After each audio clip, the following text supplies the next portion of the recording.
This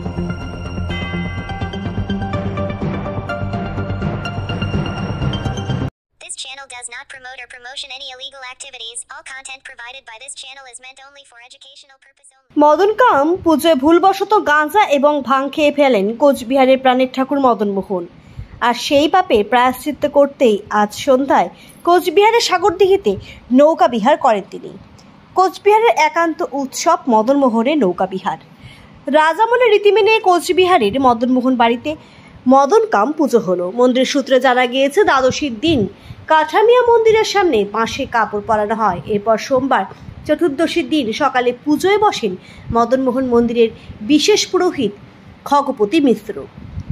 মঙ্গলবার বিশেষ পুজোর পর পূর্ণিমার সন্ধ্যায় সাগরদিঘিতে নৌকা বিহার করেন বাবা মদনমোহন। কথিত আছে, এই পুজোতে ভুল করে মদনমোহন গাঁজা ও ভাং খেয়ে ফেলেন।